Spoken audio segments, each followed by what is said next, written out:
21장 1절로 11절 교독해서 읽고 마지막 절 합독하도록 하겠습니다. 그들이 예루살렘에 가까이 가서 감람산 벳박에 이르렀을 때에 예수께서 두 제자를 보내시며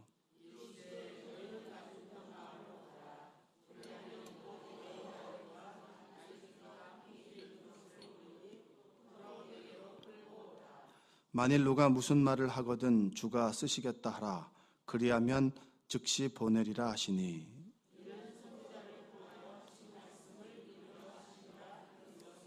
시온 딸에게 이르기를 내 왕이 내게 임하나니 그는 겸손하여 나귀 곧 멍에 매는 짐승의 새끼를 탔도다 하라 하였느니라.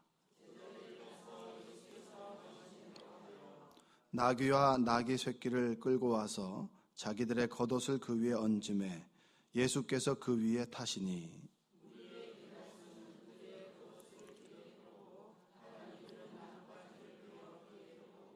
앞에서 가고 뒤에서 따르는 무리가 소리 높여 이르되 호산나 다윗의 자손이여 찬송하리로다.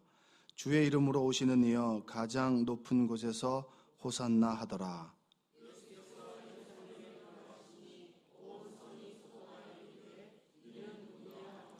다 같이 무리가 이르되 갈릴리 나사렛에서 나온 선지자 예수라 하니라. 아멘. 우리 이 시간에 일람선교에 나오셔서 특송하시겠습니다.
네, 귀한 특송 감사합니다. 가장 어르신들이 먼저 특송을 해주시니 감사하고요. 이번 일주일 동안 여러분에게 간증이 있는 그런 삶이 되었으면 좋겠습니다. 그리고 그 첫날부터 끝날까지 요분들보다 더 많은 분들이 나왔으면 좋겠어요. 예. 처음에 도장 찍고 이제 마지막 날은 없는 분이 아니라 끝까지, 처음부터 끝까지 완주하시면서 이 일주일 동안 아름다운 간증이 있고 주님을 만나는 그런 귀한 시간 되시기를 주님의 이름으로 축복합니다. 우리 학생들도 왔는데 부모와 함께 손잡고 오면 참 좋을 것 같습니다. 옆에 계신 분에게 한번, 좀 민낯이기 때문에 그냥 너무 직접적으로 보지 마시고 45도로 보시면서 참 잘 오셨습니다 한번 인사하겠습니다. 자, 가시면서 출석부 좀 체크해 주시면 좋겠습니다. 자, 서양에서 시대를 나눌 때 BC와 AD로 이렇게 나눕니다. BC와 AD로 나누는데, BC는 뭐 Before Christ 해서 예수님이 태어나시기 전이고, 그 다음에 이제 AD는 아도 도미니 해서 주님의 해 이럽니다. 그래서 예수님께서 태어나신 그 시간과 그 장소에 따라서 세기가 나눠집니다. 역사가 나눠지는 분기점이 바로 BC와 AD고, 그 중심에는 예수 그리스도가 있습니다. 여러분의 삶 속에도 예수 그리스도가 나에게 오심이 BC와 AD로 나누어지는 그런 분기점이 되시기를 주님의 이름으로 축복합니다. 마태복음 21장 이후에는 예수님께서 예루살렘에 입성하시고 난 다음에 일주일을 기록하고 있습니다. 우리 인류의 역사상 가장 위대한 일주일입니다. 그 일주일에 그 시간이 있었기 때문에 우리에게 구원의 역사가 일어났고, 그 구원으로 말미암아서 우리가 이곳에 앉아 있는 것인데, 인류의 역사를 나누신 그 예수님께서 나를 찾아오셨다. 그리고 나를 만나주길 원한다. 그리고 내가 주님을 만나려고 하는 소망을 가지고 이곳에 나왔다. 이것이 굉장히 의미 있는 일이고 가치 있는 일인 줄로 믿습니다.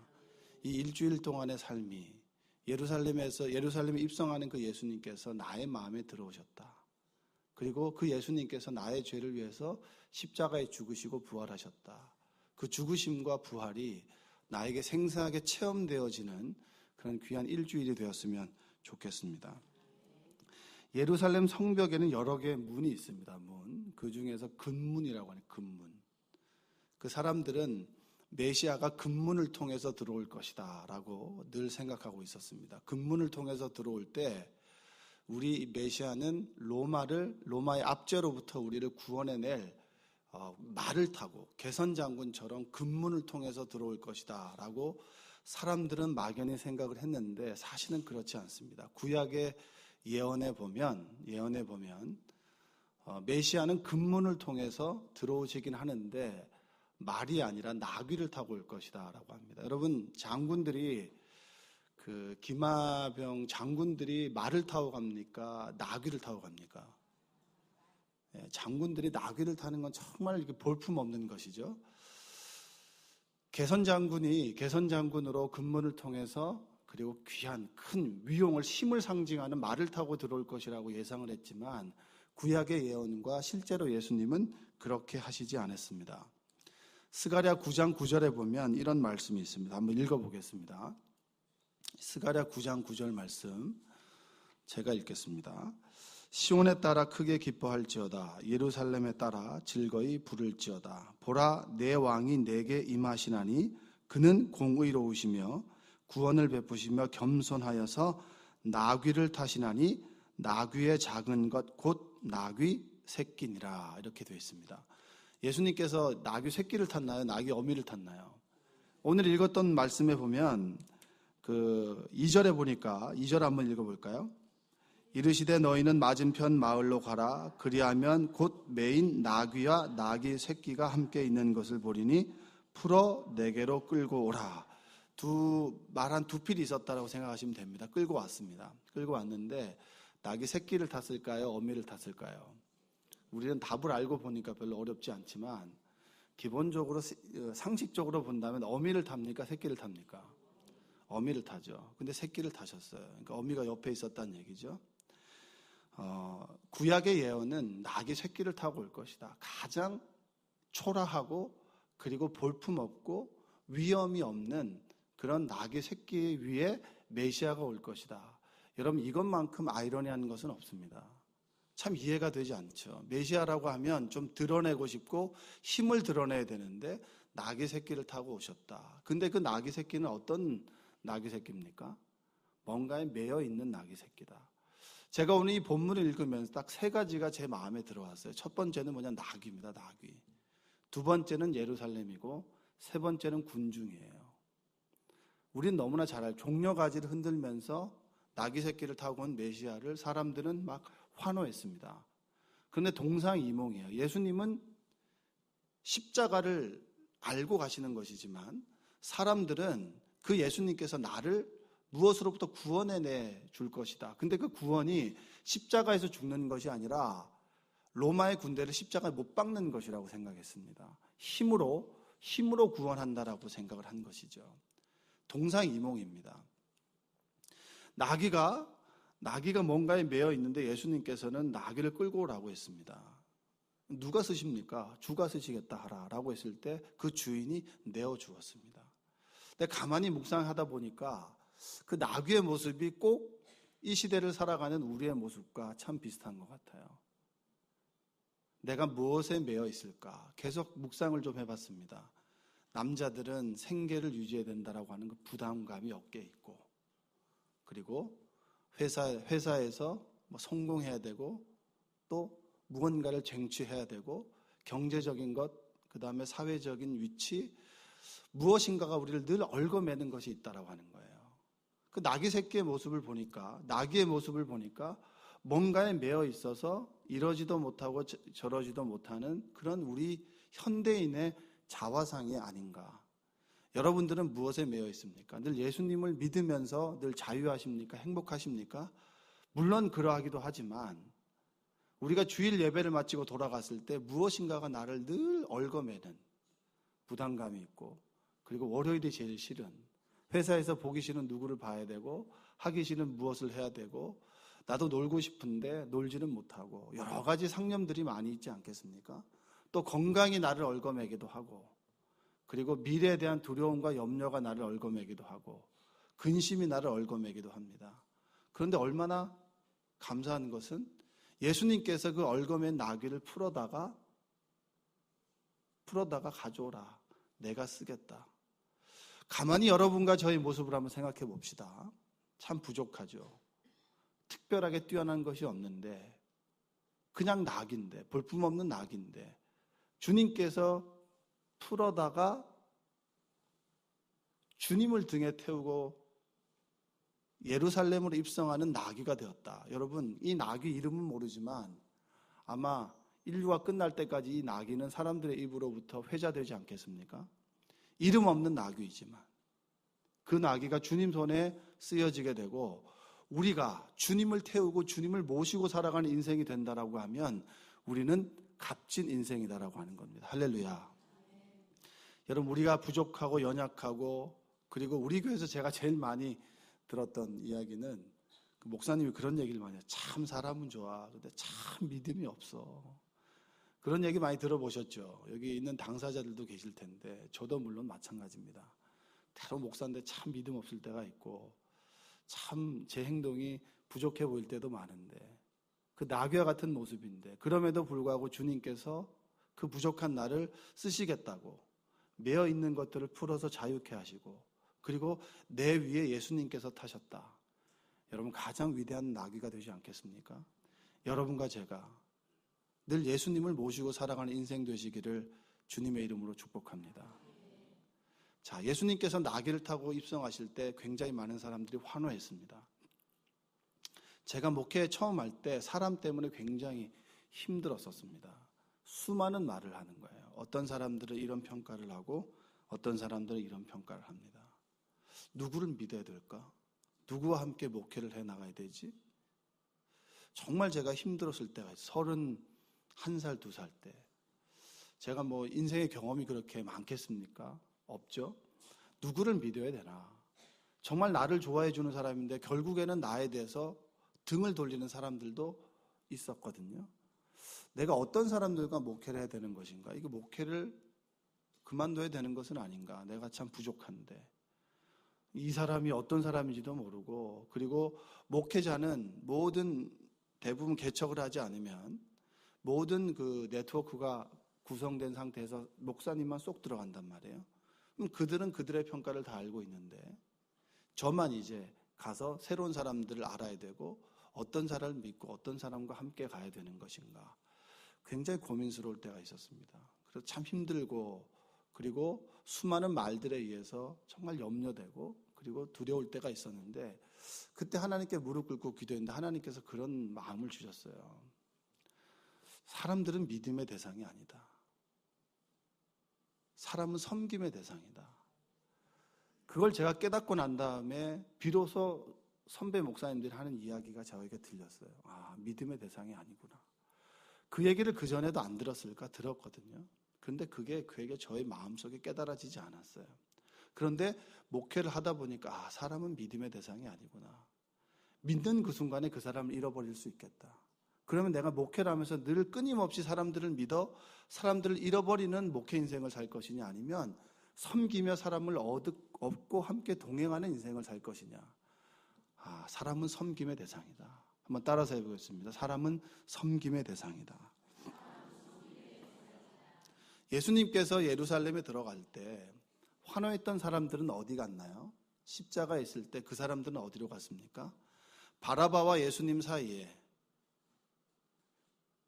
바라바를 놓아줄까 예수님을 놓아줄까 했을 때 사람들은 어떤 선택을 했습니까? 여러분이 예수님이라면 어떤 마음이었을까요? 환호했던 그들이 등을 돌린다? 등을 돌리는 것이 아니라 나를 죽이려고 달려든다. 여러분, 예수님이 인생은 정말 어떻게 보면 실패한 인생이고 비참한 인생이 될 수 있습니다. 내 인생의 마지막 그 순간에 나에게 남아있는 사람들이 없다. 그렇게 사랑했던 제자들도 나를 떠났다. 내가 누구를 믿고 누구를 의지해야 되는 것인가? 여러분, 우리가 믿고 의지해야 될 대상은 오로지 하나님인 줄로 믿습니다. 예수님께서는 배신을 당해보셨고 그리고 끊임없이 배척을 당해보셨고 그리고 정말 수제자라고 하는 사람들에게 저주를 받는 그런 상황 속에서 죽음에 이르렀다. 그래서 우리의 모든 고통을 알고 우리의 질고를 짊어지고 가는 메시아가 되는 줄로 믿습니다. 우리가 믿는 메시아는 개선장군처럼 힘을 가지고 있는 말을 타고 개선장군처럼 승리를 가지고 들어오는 그런 위용이 있는 장군이 아니라 질고를 지고 그리고 우리의 고통을 알고 고통 속에서도 끊임없이 하나님을 좇아 그 길을 걸어가는 그 메시아가 우리가 믿는 메시아인 줄로 믿습니다. 마지막으로 예수님께서 나귀와 같은 우리를 택하셨습니다. 그리고 사람들을 환호하는 사람들을 뒤로하고 오로지 하나님을 보고 예루살렘으로 들어갔습니다. 여러분의 예루살렘은 어떤 곳인가요? 제가 예루살렘을 묵상하다가 그런 마음이 들었어요. 예수님이 참 예루살렘에 가시기 싫었겠다. 주로 나사렛에서 활동하시다가 마지막에 예루살렘으로 가셨잖아요. 미루다가 예루살렘을 가셨습니다. 왜냐? 그 길의 끝에 마지막 나의 십자가가 있었기 때문입니다. 여러분, 우리는 늘 자기를 부인하고 십자가를 지고 가는 그런 사람들입니다. 할렐루야. 여러분의 십자가는 무엇입니까? 여러분의 예루살렘은 어딘가요? 어떻게 보면 우리는 하나님께서 주신 사명을 감당하고 있습니다. 교회에서 보자면 선교회장도 있고 그리고 어떤 교사도 있고 또 직분, 장로로, 권사로, 집사로 직분도 있고 그리고 부서에서 맡은 역할들이 다 있습니다. 또 사회적으로 보자면 내가 직장인으로서의 직급도 있고 가정에서 아버지로, 딸로 그리고 어머니의 위치가 다 있습니다. 나에게 가지고 있는 사명이죠. 그런데 그 사명이 너무나 힘들 때가 있다라고 하는 겁니다. 힘들고 그것을 벗어버리고 싶을 때가 있다. 어떤 사람들은 겉으로 웃고 있지만 속으로 우는 사람들도 있고 그리고 저 사람은 왜 이렇게 행복한데 나는 왜 이렇게 힘든 거야? 왜 이렇게 고통스러운 거야? 왜 내 삶은 잘 풀어지지 않는 거야? 이렇게 고민하는 사람들도 있을 것입니다. 그런데 예수님은 그 모든 것을 뒤로하고 하나님을 바라보며 하나님의 뜻을 기억하며 하나님께서 나와 함께 계신다. 예루살렘으로 입성하셨다라고 하는 것이죠. 여러분, 우리는 날마다 예루살렘에 입성한 인생이 되어야 될 줄로 믿습니다. 여러분의 예루살렘이 어디입니까? 여러분 사명의 자리, 좁은 길, 그리스도인으로 살아가는 그 길이 힘들고 어려울 수 있지만 예수님께서는 나귀를 타고 볼품없고 초라한 모습, 사람들이 생각하는 것과 예수님이 바라보는 길이 달랐다 할지라도 예수님께서는 그 길을 꿋꿋하게 걸어 가셨습니다. 할렐루야. 여러분, 여러분만의 예루살렘을 회피하지 말고 그 예루살렘으로 들어가는 여러분들 되시기 바랍니다. 어머니로 내 자녀를 믿음의 눈으로 보십시오. 내 남편을 믿음의 눈으로 보십시오. 내 아내를 믿음의 눈으로 보십시오. 내 직장, 정말 불만이 많고 부족한 그 직장을 믿음의 눈으로 보십시오. 왜 하필 내가 여기 있나? 그렇다면 하나님의 선하신 뜻과 계획이 있겠지. 우리 학생들이라면 내가 왜 이 학교에서 여기서 공부하고 있나? 하나님께서 이것을 통해서 이루실 역사와 그리고 가치와 의미가 있겠지. 그것을 발견하는 일주일 되시기를 주님의 이름으로 축복합니다. 그러나 예수님은 홀로 가셨지만 우리는 예수님을 등에 지고 가는 나귀입니다. 예수님께서 나와 함께 계십니다. 예수님께서 나와 함께 계실 때 이름 없이 매어있던 나귀는 그는 비로소 자유한 나귀가 되었고 그리고 십자가의 구원을 아는 나귀가 되었습니다. 여러분들도 이번 일주일 동안 기도함으로 목표와 목적을 가지고 기도함으로 살아 역사하시는 주님을 만나는 여러분 되시기 바랍니다. 일주일 동안 나는 나귀다. 내가 예수님을 모시고 살아가자. 내가 내 위에 예수님께서 계시는구나. 내가 스스로 매인 끈을 푼 것이 아니라 예수님께서 매어있는 끈을 풀어주셨구나. 그것을 믿고 이 일주일 동안 여러분만의 예루살렘에 당당하게 입성하셔서 그곳에서 정말 하나님의 역사를 또 하나님께 살아계심을 체험하는 귀한 시간 되시기를 주님의 이름으로 축복합니다. 선교회장님도 계시고 그리고 여러분도 계실 겁니다. 함께 나오자고 했는데 지금 꿈나라에 있는 분도 계시고 그리고 졸음을 이기고 또 오늘 참 피곤한 그 하루를 보내야 됨에도 불구하고 이 새벽기도 나오신 여러분들 축복합니다. 함께 여러분 옆에 연락하셔서 함께 나오시고 우리 일주일만이라도 함께 기도해보자. 우리가 지금 기도하지 않으면 힘들 때 기도가 되지 않아요. 기도로 훈련되지 않으면 정말 기도해야 될 때 정말 기도가 나오지 않습니다. 우리의 고상한 삶은 고생하는 기도 위에 우리의 고상한 삶이 만들어진다라고 하는 것. 여러분 기도하시고 이 일주일이 야복강가에서 정말 내 생사를 걸고 주의 사자와 씨름했던 야곱처럼 기도하심으로 응답받는 여러분 되시기를 주님의 이름으로 축복합니다. 기도하겠습니다.